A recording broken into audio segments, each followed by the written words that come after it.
వస్తుందమ్మా చెప్పు. Pension ఎంతట? Pension pension ఇది చూసి చెప్పు. నీ కొడుకులు పెడతారా అన్నం? అన్నం పెడతారా కొడుకులు? కొడుకు పెడతాడు ఇంకే. అయ్యో, నువ్వు ఒక్కదానివే ఉంటావా? ఒక్కదాన్నే ఉంటావా? ఒక్కదే ఉంటుంది. ఒక్కదాన్నే వండుకుంటా. ఎవరు పెట్టారు? అయ్యో, కొడుకుల బంగారు కొడుకు చూడరు. ఉన్నదా ఇల్లు? సొంత ఇల్లు? ఉంది, గుడిసె ఉంది. ఇల్లు ఉన్నదా? గుడిసెనా? కళ్ళు కనిపిస్తాయా? మాట్లాడు, ఇంకా మాట్లాడు. మాట్లాడు. పెన్షన్ ఎంత వస్తుంది? పెన్షన్ మాట్లాడతాడా? మీ పెన్షన్ ఎంత వస్తుంది? డబ్బులు ఎంత వస్తాయి? పెన్షన్ ఎంత వస్తాయి? ఎంత వస్తాయి? 2000. ఏం చేస్తావు? ఆ 2000 ఏం చేస్తావు? 2000తో ఏం చేస్తావు? పెన్షన్ ఇస్తాడా? ఇవాళ ఇస్తాడు. ఇయ్యా కలిస్తే ఇస్తాడు. 4000. చూడండి ఎంత కష్టం ఉందో పాపం ఆమెకి. 2000. అదే 2000 ఇస్తాను. 90 సంవత్సరాలు రాక ఉంటుంది. ఇద్దరు కొడుకులట, ఎవరు చూసుకోరు.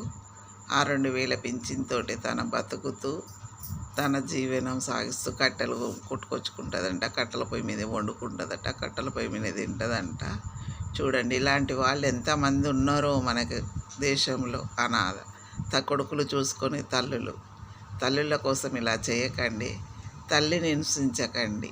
కడుపులో నుండి పుట్టి తల్లిని ఇంత బాధ పెట్టడం ఏమొస్తుంది చెప్పు? కన్న తల్లిని ఎవరన్నా వదులుకుంటారా? ఆమె ఒంటరి జీవితం సాగిస్తుందట. ఆమెను చూస్తే జాలేసింది నాకైతే. ఆలోచించండి పిల్లలు, అవునా కదా? అమ్మను వదులుకోకండి.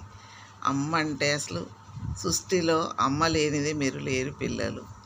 అమ్మను అనాథం చేయొద్దు మీరు, అవునా కాదా? ఆలోచించండి. చూడండి, ఆమెను చూస్తే ఎంత జాలిగా ఉన్నది.